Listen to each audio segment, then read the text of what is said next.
Well, just because it was so darn fascinating last summer, we have put in a call to our friend Elizabeth Howell in Ottawa, where she is not covering politics. Okay.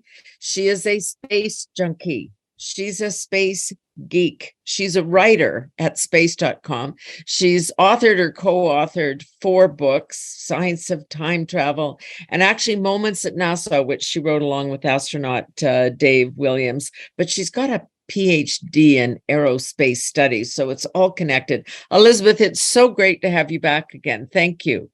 No problem. It's such an honor to be back, Senator. And just let me know how I can help. I'd love to talk space about anything, really. So just keep me posted. Well, the one thing you can do to help is that I sat up on Google last night till about 4 a.m, because once you get hooked on this stuff, you are hooked on this stuff, especially looking at all the new things that the new James Webb telescope can show us. This was sort of the replacement for the Hubble. And one of the things I saw was the pictures actually of 2 galaxies colliding. So what does that mean? Was there some major explosion and we just didn't hear it? The great thing about Webb is you're right. It's showing us things we've never seen before. That's because it has this huge mirror, bigger than Hubble, and it's also farther away from Earth than Hubble. So, when you're sitting underneath a street lamp at night and you got like all the light that's sort of interfering with your view of the sky, the same problem happens when you have a telescope that's right next to Earth. There's all this light bouncing off Earth and it interferes to an extent with the observations. Of course, we can turn it, point it, make adjustments, but it's far better if you move it far, far away. So that's where Webb is right now. It's sitting far away from Earth, more than 1 million kilometers away, in fact, in a nice quiet spot. And it's got this big mirror. They had to unfold it. They had to align it. It took 6 months. It was just a big, big engineering process. And Canada was, of course, involved because we have a device on there that points the telescope in the right direction. And obviously, if it's not pointing in the right direction, then what's the point, so to speak. So who runs that? Who manages that? Is that something we're watching 24/7 to see that it hasn't gone off its axis, or? Well, yes, it's something that's managed to an extent by the telescope. The telescope has little alignment systems. It's kind of like your self-driving car, right? The car knows when to stay in the lanes. And so it's kind of the same with the telescope. It knows what to do. But there are some controllers back in Baltimore, actually, that help it out if it needs. Okay, that's the problem with the self-driving cars. They can't see the deer on the road that you see, and you're trying to swerve and it won't let you swerve. Okay, so, but just back to this one picture, like what does it mean when 2 galaxies collide? We think of our galaxy and the Earth and the planets we know and all the stars. Like, what do you mean it collides with another galaxy?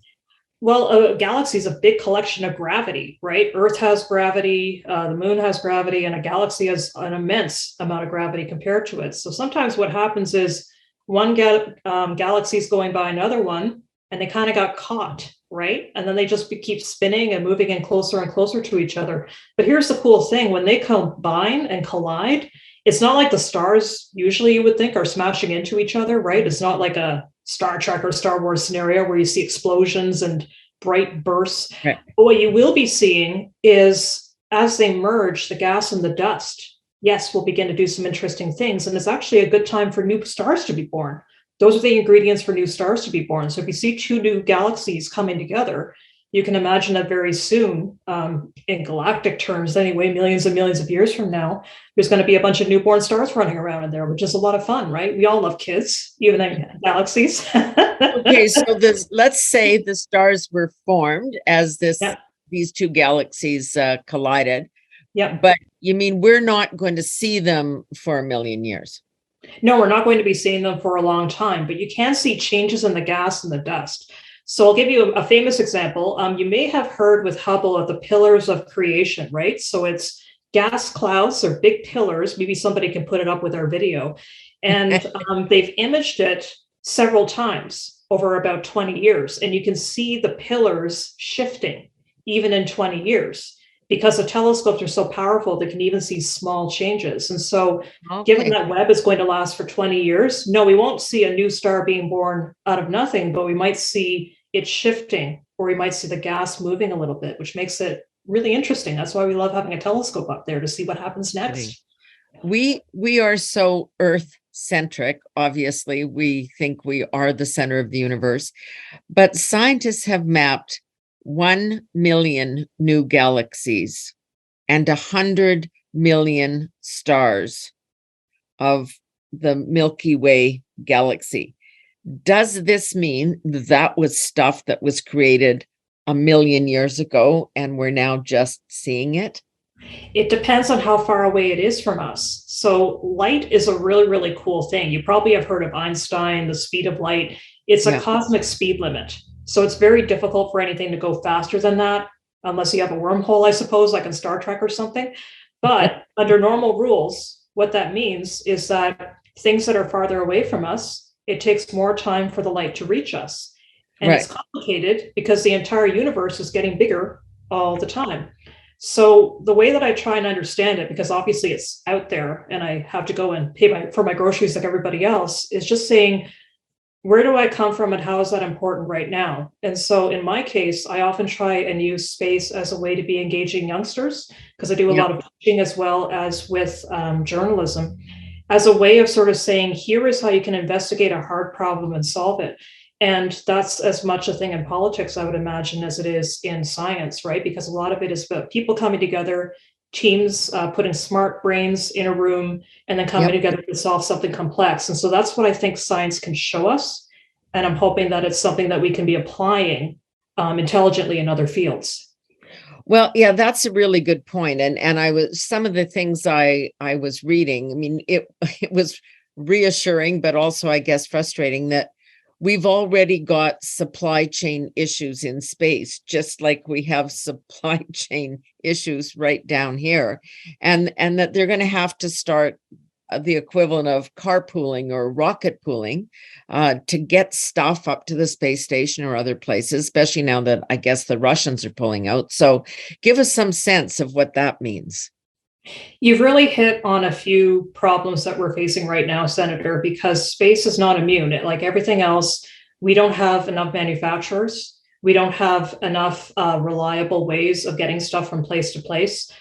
Sometimes things go wrong. SpaceX was just telling us that a rocket that they were moving on a tractor trailer accidentally brushed against a bridge. And that delayed the launch by a couple of months because they had to fix it, right? You can't just launch the thing, something could go wrong. So they had to just make sure everything was fine. And so what I'm really seeing here is a lot of forced innovation that seems to be the best way to be getting around it. And so people have to get their heads together and be creative. And so they do move around launch dates sometimes and put two things on a rocket instead of one. Luckily, we can do that now. We have the technology, we have good engineers out there.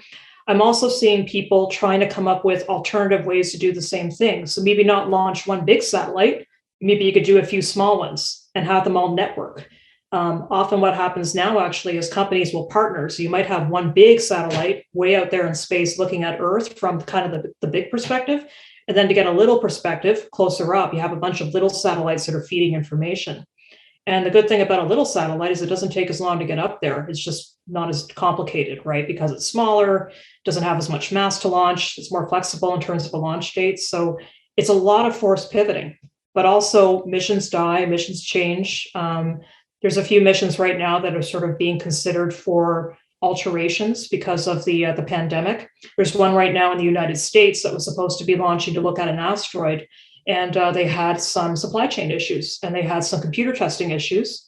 They can't move the mission forward unless Right. they're able to verify that the computer's working properly on the spacecraft. So they're doing a big investigation, and that will be delayed at the very least. So I agree, it's tough, really tough. Yeah. I was reading the stuff about Elon Musk and SpaceX. I mean, Mhm. those are big delays. He was supposed to be able to be sending rockets up in 2017 and it's 2022 and there's still stuff going wrong. What's going wrong? What haven't we figured out yet?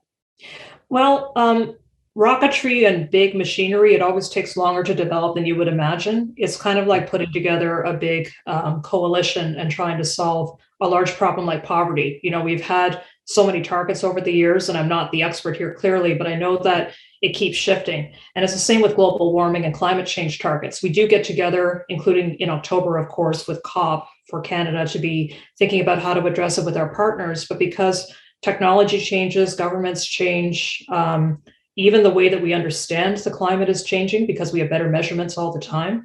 It means that we just have to keep adjusting and shifting.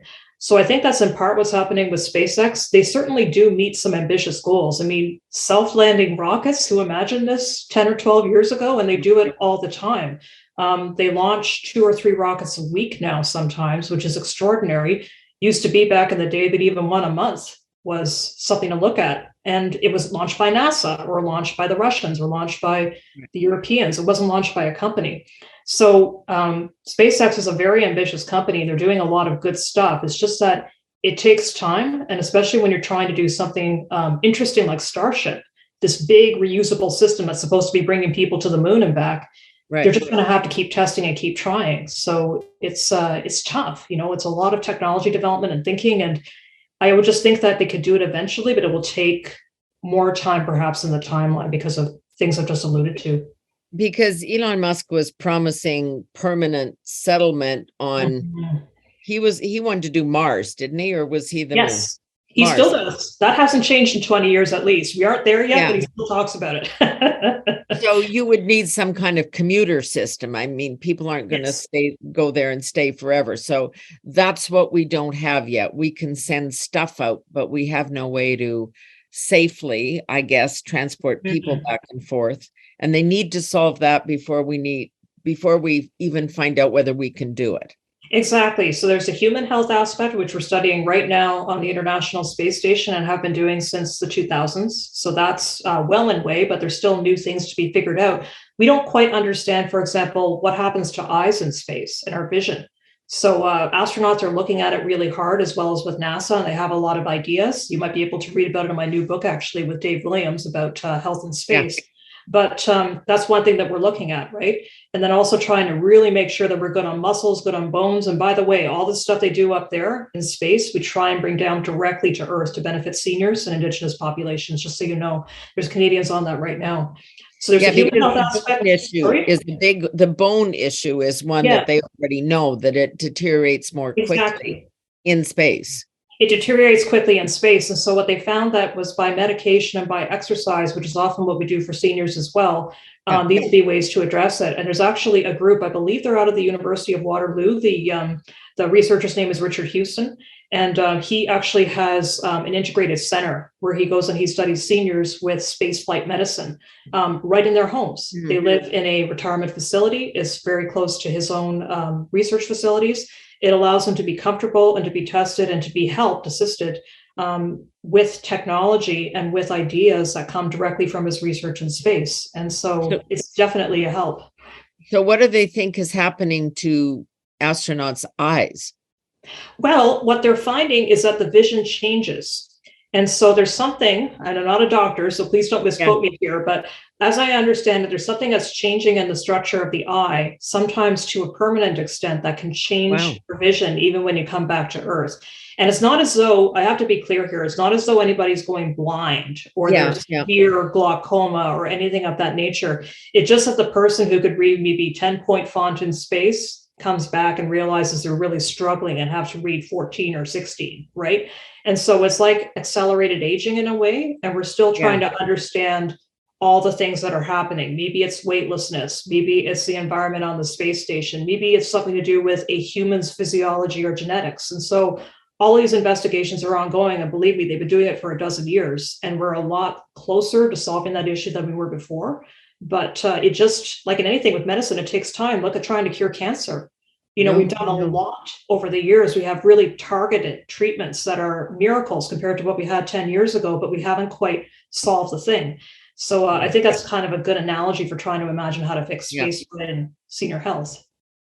I want to come back to the International Space Station there for a moment, because, you don't know. It's hard to believe anything that the Russians say these days, given what we're witnessing in Ukraine. But if do you think they'll pull out? And if they do, because we've all been using them as sort of the shuttle service, right? Because we've pulled back on all of that. So if they pull out, what does it mean? So we do have some options now. The Americans have one system. Guess what? It's SpaceX. But anyway, SpaceX can run people back and forth. A second system should be ready shortly, we hope. That's a system with another company, so we have some redundancy. And they're even considering offering up contracts for a third system. So now we have 3 systems, hopefully in the United States, that will run people back and forth. So that's the first piece. The second piece is indeed what would happen to the space station. So Russia made a series of announcements recently. Do understand that I don't speak Russian, and also I'm not from Russia, so there might be some cultural interpretations that I'm making here. However, from what I understand, what they want to do is withdraw from the partnership after 2024. And that's an important date. That's a date when it's supposed to be fracturing anyway as a partnership, although NASA and I think Canada do want to bring it to 2030. Just this week, as we're speaking, President Biden did sign a bill that's going to be allowing the US to continue until 2030, but we're still waiting for everybody else to be on board. Okay, so what does after 2024 mean? Well, the Russians say it's not like you just turn off the lights, it's going to be gradual. So it might be 2026, it might be 2028. And the idea is, from the Russians' perspective, they would withdraw the resources they put towards the International Space Station and make a new station for themselves, a Russian-run station.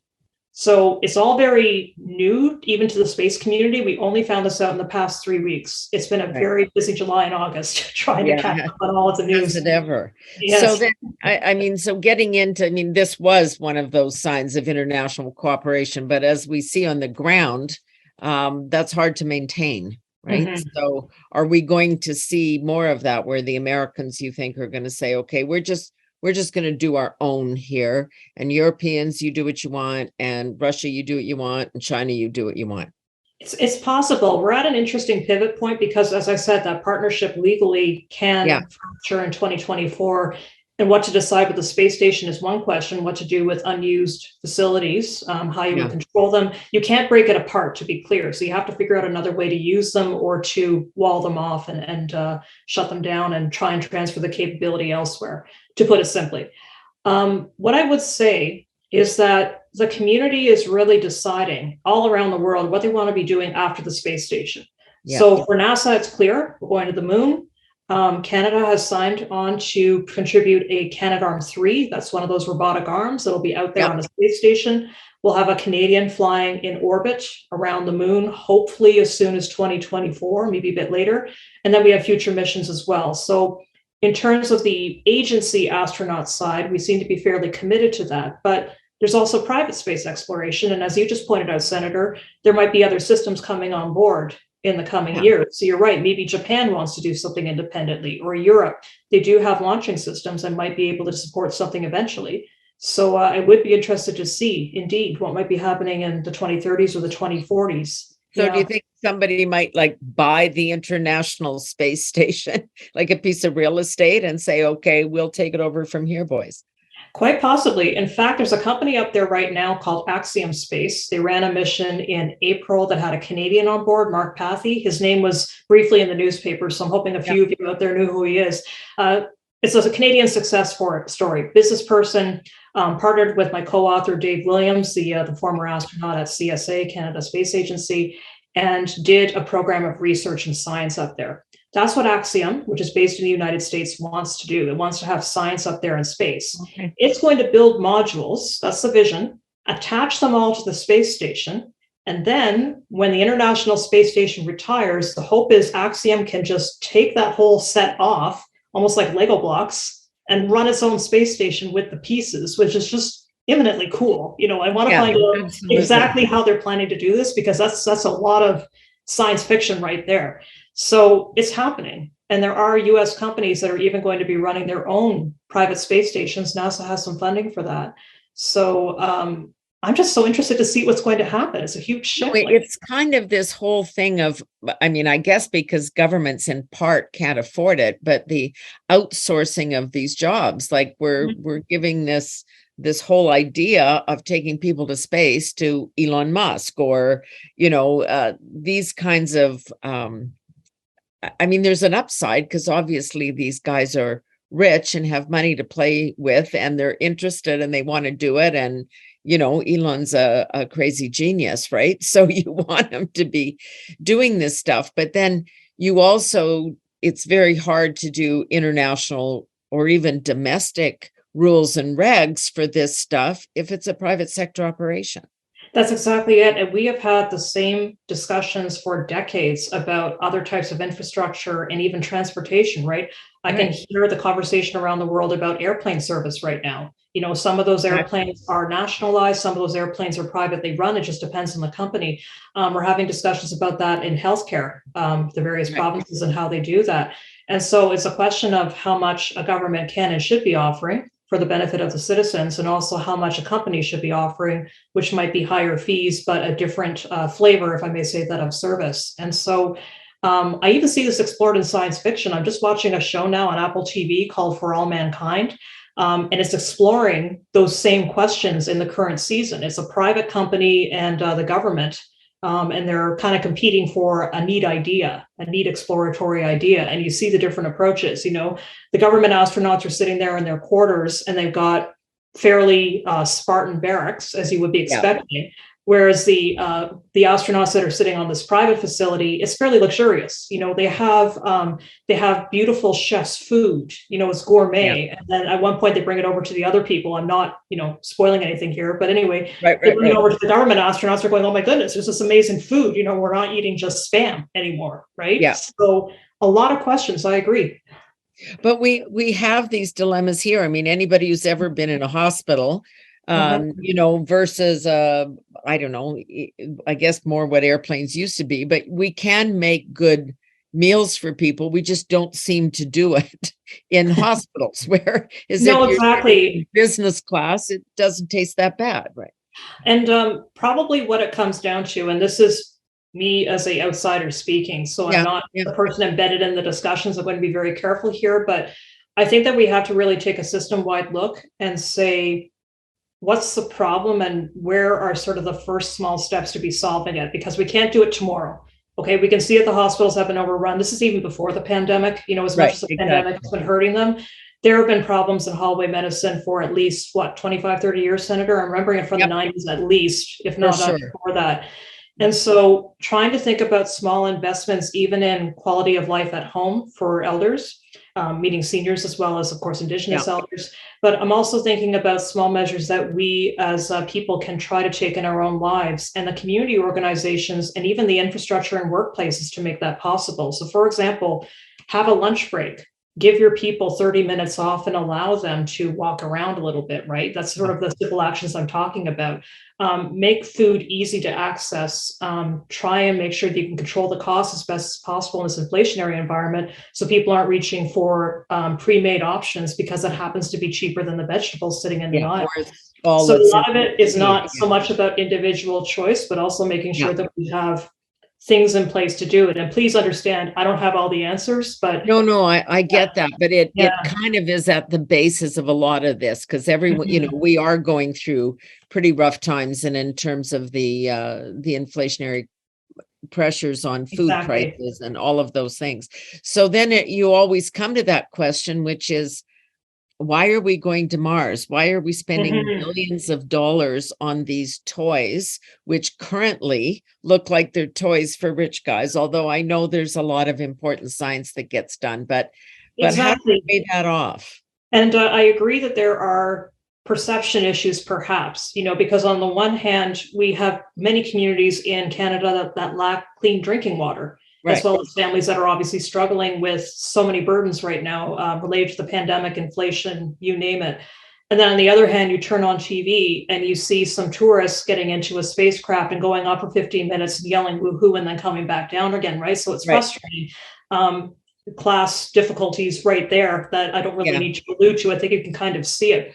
So what I try to do in these situations is first try and gain a little bit of perspective. I mean, people always have their Porsches, I'm pretty sure, even if I don't own one. But I'm also saying, what can I do as an individual to try and make my community a little bit better? And I realize that I don't have the riches of maybe a Bill Gates, to bring up another household name, but maybe I can do a little bit with what I have. And so I won't give all the details, but I have pledged myself quite heavily to a local organization that I care about. And I also go and I work with them. It's not just about the money that I'm giving, but I also meet with them And so that's what I can do as an individual, as a single person. And if each one of us can work within our own means and our own time to be doing the same thing, volunteering, a little bit of money, a little bit of extra money for the bake sale for your kid or for your kid's friend, right? These all go a long way. People remember this. I remember this stuff from my childhood, and I'm nearly 40 now, right? So it goes a long way. But that's part of the justification, I guess, for hiving a lot of this stuff off to the private sector and say, look, go and do it. We'd like some people on board because we have some questions we'd like answered, but as governments and countries in, certainly in the West, maybe we all can't afford to do it, which was kind of the idea of acting collectively in the first place. Exactly. So it's a tangle. I know that within Canada, we have been able to point to direct contributions from Canadarm to medical technologies, for example. And obviously the RadarSat series has been so helpful to look at Earth observations, climate change, disaster response, all that stuff. So some of it's easier to trace than just launching people up there. But then, of course, the other question to ask yourself is, what were we doing 50 or 60 years ago, like laser technology, which had no application back then, but today is, fundamental for medical care.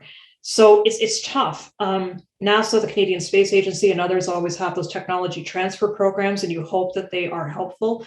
I love, however, here in Canada, our ecosystem. We have NSERC, we have MyTax, we have so many programs that are focusing not only on the innovation, but also on the applications that are going to be hopefully giving back to Canadians in a reasonable amount of time, 5 or 10 years. So keep looking for the opportunities like that. It would be perhaps one way to think about it. Yeah.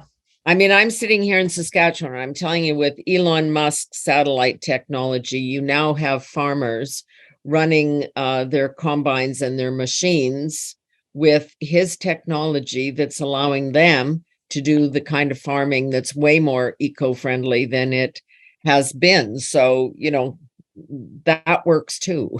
Exactly. And that in the long term, we hope will bring down costs both for the farmer and also for the consumer. Because one thing, of course, we need to think about with farmers is how to keep them viable in an environment where climate is getting more extreme. And they also are facing rising costs, not to mention all the other pressures that come with farming, just the long days, trying to keep their livestock and their plants growing. So, but please, a lot of respect for them.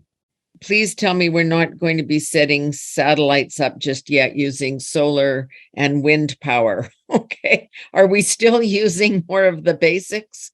So that's another discussion, and it's something that companies are working on. So we have a problem, so to speak, in the space industry where we launch things up, okay, and we have a huge carbon footprint in doing so. Now, the thing is, it's not like an airplane yet. It's not like we have so many of these things going up that it's an issue. Trace their impact on Earth's environment, but we are seeing some studies that are saying, well, what if, how much carbon dioxide contributions are happening, what kind of changes are happening in the atmosphere. And so the global warming discussion, I think, needs to be including that as much as jets, as much as planes, and then also to look for solutions. And so one change I've seen, for example, is that many places are trying to use more eco-friendly fuel. So you try not to use the stuff that's going to corrode stuff, right? You're trying to use the stuff that's more hydrogen and oxygen and stuff that will naturally over time dissolve. But of course, the other question is, if you launch enough of these things, there probably will be a measurable impact. So it's hard to know what to do because we depend on these satellites, as you just said, for basic infrastructure. And as I said, SpaceX is launching these things every week. But you do it every week or every day, which is almost happening right now. And you can imagine there would be some kind of a global impact with the environmental warming and other problems that might be induced in the atmosphere. So that's the issue we're having here on the ground. I mean, EVs, electric vehicles, are great in urban settings, but if I've got a 3-hour drive to the nearest hospital in the city, I kind of want something when it's 40 below that I can depend on and that will keep going. So I'm assuming if I'm going to the space station, I want backup. You definitely want backup. And there still are a lot of nasty fuels out there that are used in spacecraft, like hydrazine. It's used often for maneuvering things once you get up there. And it's just a good fuel for doing that. And so they are finding alternatives. Obviously, engineers are very smart people, but hey, and any budding engineers listening in here, please find more environmentally friendly fuels. I'm sorry, I'm a millennial that I left my planet in such a mess for you, but I am interested. Funny. I want to get back to some of the other stuff, which and I think we discussed this with you a little bit the last time, but UFOs have gone from kind of wacky conspiracy theorist discussions, guys with tinfoil hats, to the US Defense Department saying, yeah, this is for real. Where are we at on this? It's very early stage. And so I realize it's frustrating to say because Operation Blue Book, that most famous investigation of UFOs, was somewhere around the 60s. It was a bit broader than that, but mostly as we remember it being in the 60s.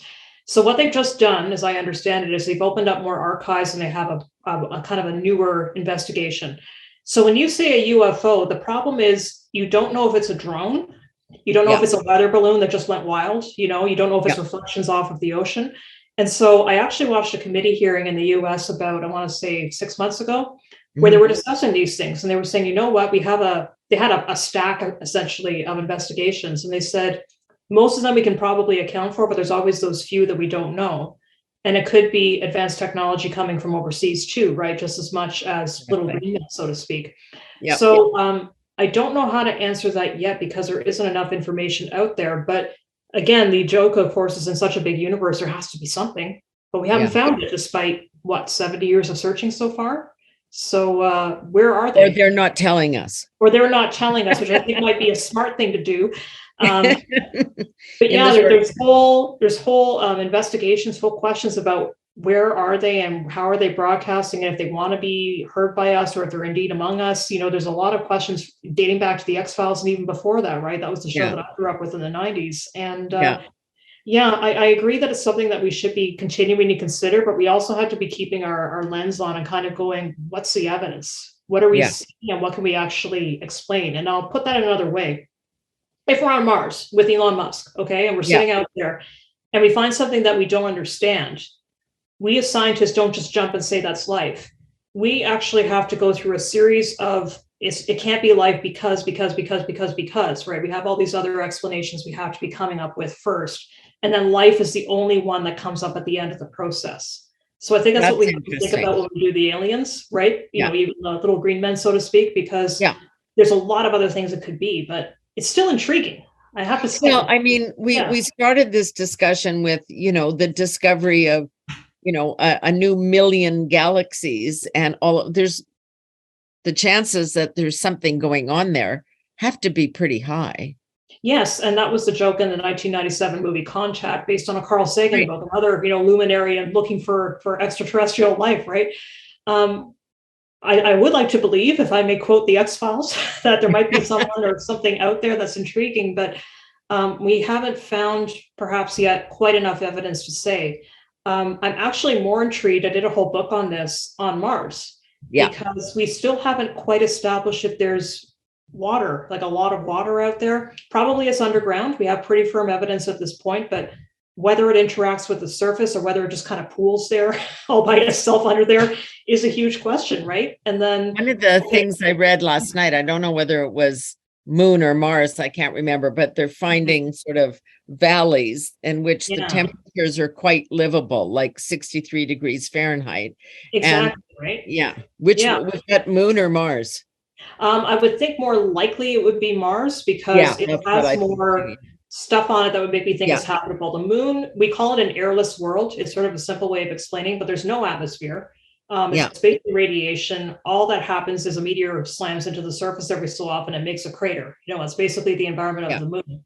Mars, we've got wind, we've got rocks, we've got ancient evidence of water. We know that water was there once upon a time, but we just don't know definitively if it's there besides in ice caps, So I think that there's more ingredients out there, but maybe try and get a planetary geologist on your show. Call Western University and get some more people on your show about that, because they'll have a lot to say. So you've raised an interesting point, because Mars, and presumably that's why Musk is interested in it too, but because it has all this evidence that we've already collected that it might be able to sustain life, or life was once there, whatever. So why is the United States, why is Canada, to some degree, although we don't have a big program, talking about the moon as the next frontier. Why is that a priority? Because it's closer. And I realize it's frustrating to say because it's always more fun to do something audacious, right? But yes, we learned a few hard lessons during the Apollo missions. So that was in the 60s and 70s. We only sent 12 people to the surface and maybe about 20 people out there altogether when you count up all the individuals. Some of them went twice, right? So anyway, we had some problems along the way. The most famous was Apollo 13, that big explosion that, it was basically an oxygen tank that burst and caused a lot of issues when they were by the moon. Everyone got back safely, but still, that was a very harrowing 3 days to get back home. And so to try and understand all the things that could go wrong and how to be helping them, it's much safer in a way to be doing it closer to Earth. Okay. And if we're talking about building the space economy, which is one of the buzzwords these days, it's just like any other infrastructure. If you do it closer to home, it's going to be a lot more profitable very quickly.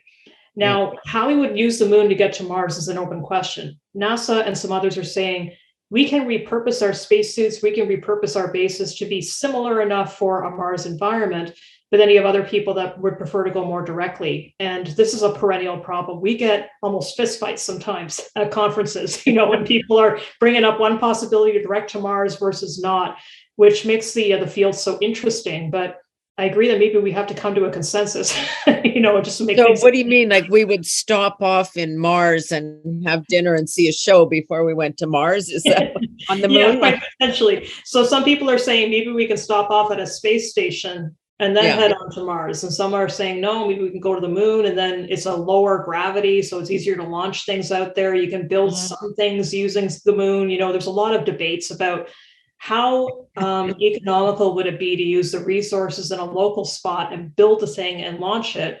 Or would it be easier just to do it from Earth?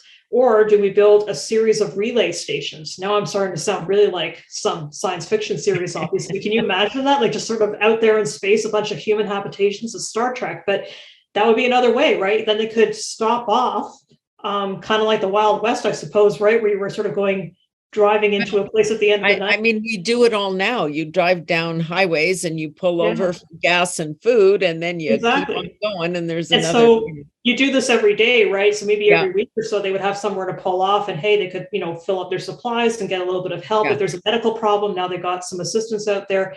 But this all takes money, right? Not to mention people who are going to sit there in the middle of space. And so these are not easy questions to answer. That's why I said the fist fights, Yeah. Okay. I've got two. I know I could talk to you for 4 hours, but I'll try and rein myself in here. So it says SpaceX will launch solar wind missions with space telescopes in 2025. Okay. So is that, are you thinking that is, my question was, you mean they'll launch them using solar and wind, or they're studying solar and wind? It probably means they're studying solar wind, but I wouldn't put a bet off Elon Musk and what he's thinking. He's got a lot of ideas, but the solar wind is important. Just briefly, it's the stuff that comes off the sun and causes the northern lights, which I'm sure you see in Saskatchewan, time, Senator, right? But the problem is sometimes it's not just the lights; it also can cause places to go dark. It hit some power lines back in '89 in Montreal, an area, right? Quebec all went dark. And sometimes it hits satellites, and then suddenly we don't have satellites anymore, right? So trying to protect against it and predict when the sun is going to belch out something is really important. So that's why I love missions like that. It helps me stay safe and sleeping at night, but we need to keep doing it, I suppose, would be my message there. Okay, a radio telescope has detected, and this is in quotes, heartbeats in space lasting 3 seconds at a time. And that's a Canadian telescope, maybe just say, right? Chime. That's a wonderful collaboration. I could do press about Chime all the time. But so what they were doing was they were finding pulses in signals from deep space, right? And they're regular. And so the first question that comes to everybody's mind is it aliens, right? The person who the person who's learning about this, right? Yeah. We had this question back in the 60s when we first discovered these stars, as it turned out.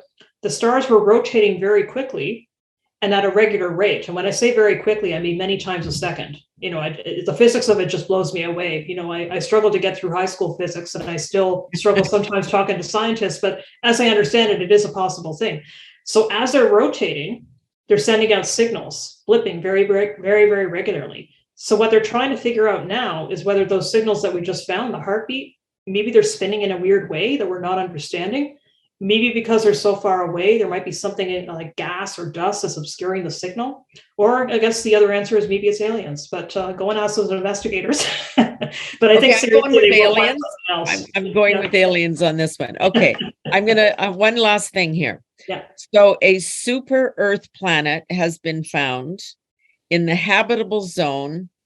I have no idea what I'm saying. Okay. No problem. I'll help you. Don't worry. I'll walk you through all the clutter. No problem. A super Earth planet has been found in the habitable zone of a red dwarf star only 37 light years from Earth. Okay, so let's start with the easy part. That's close. Okay, 37 light years. Captain Picard can get us there in a minute. Okay, that's not too far away. Okay. So 37 light years is close in galactic terms. A red dwarf star is just what it sounds like. It's small. Our sun is big. A dwarf star is smaller. Okay, so we got that part. A super Earth, this is where it starts to get fun. We have Earth. Okay, we understand we all live on a planet. There's life. At least I hope there's life. Here we are. But anyway, there's something here. We're talking, we're interacting, and we're trying to figure out where there might be life like us out there. So the question is, how big of a planet could we have? Jupiter doesn't appear to have life on it, right? It appears to be pretty big and, pretty radiation filled and pretty unfriendly. So it can't be Jupiter. But on the other hand, it can't be on the moon because there's not enough gravity to hold on to an atmosphere. We're going to suffocate out there. So not for us to be there, but yeah, for us to be there, right? There could be other. I'm taking the simple path, Senator, but you're right. There are other ways to be thinking about it. The super Earth is a little bit bigger than Earth. Now, how much bigger is a huge debate because after a while they say it could be a gas giant, it could be an ocean world. But anyway, it's a little bit bigger than Earth. And the last one, habitable zone. So you got a star, right? And the star is putting out heat and radiation, all this other fun stuff. The habitable zone traditionally is where there's enough heat to support water on a planet like Earth, a rocky planet like Earth. So too far away will be ice balls, too close, and we're going to scorch. So that's the idea of a habitable zone. And a red dwarf star is smaller than the sun, so we would have to be closer to get enough radiation. The issue, however, is if you get too close to a star, stars are rather unfriendly when you get up close. Even our star is rather unfriendly. But anyway, you get up close, you get zonked by radiation. You get hit by solar wind. You get all sorts of cancer problems, other problems that trying to grow. Like you die. And also, okay, fine, you say habitable zone, but maybe you're sitting there and supporting water and there's other problems on this planet, like a carbon dioxide atmosphere that wouldn't support humans. So it's nebulous what a habitable zone would be, but that's sort of the traditional understanding. I will mention, to come back to Webb, that we're hoping to be able to detect more of these kinds of planets in the very near future. Already, it is starting to send out some stunning pictures. It sent out this exoplanet. It's a planet far, far away called WASP 96, which is a rather large planet, but they're hoping to make smaller and smaller planet discoveries over time. So thank you, Canada, for contributing, because we have a guaranteed share of scientists to be participating in this research. It's based out of the University of Montreal, where a lot of this research has been going on. We have René Doyon out there. He's been researching this and building really cool instruments on other telescopes for 25 years. So it's amazing to see it out there in deep space. And who knows, maybe we'll find another super Earth with his technology. Yeah, isn't that amazing? So you're doing another book with Dave Williams, the astronaut, and this one is more focused on the human body. Life. Yeah. Yeah, and it's called "Why Am I Taller?" Because when you go to space, you expand a little bit. Your spine expands by a little bit. One of the more common problems of astronauts, they have two common problems. One is backaches. Okay. Yeah. Another one is feeling like they have a cold because all of the fluids in your body go up here. And so you're walking around with a stuffy face where you can't walk, but you know what I mean? You're floating around with a stuffy face. And so it's trying to understand just that thing I was talking to you about earlier. What are we doing up there? How is it valuable? Is it valuable to research here on Earth? Who benefits? And that's going to be published, I think, around October, November. Check out the date and let's cross our fingers for that. Yeah. We'll see how it goes, right? And we'll call again, because I would like to get taller. Yes, so, I would too. So maybe we could work something out there. Elizabeth, so great of you to take this time. This is such fun. And it's also really, really interesting because we have to just keep stretching our brains a bit. I agree. We do have to keep stretching our brains. And I'm always learning new things coming on shows like yours, Senator, because you're right. I sit in Ottawa, but I'm not covering politics by the same angle as many other people. Right. I look at it more as how does it influence science policy more than other things, right? Still, other points of view are valid, I must say, but it's good to be contributing to that discussion and learning more. I'm always wanting to learn. So thank you again. No, it's really great. Elizabeth Howell, she's a writer at space.com. Have you got a website or anything if people want to go and follow you? And go to Twitter, Howell Space. So HOWELL Space. I tell a few folks, I'm going to age myself, Gilligan's Island is how you spell it, if that's helpful. Okay. Yeah, because there were Howells on there, right? Yes, exactly. The couple. Well, that's great. And we'll be in touch again when the book comes out and have a conversation. For sure. Thank you again, Senator. Okay. Thanks, Elizabeth. Bye.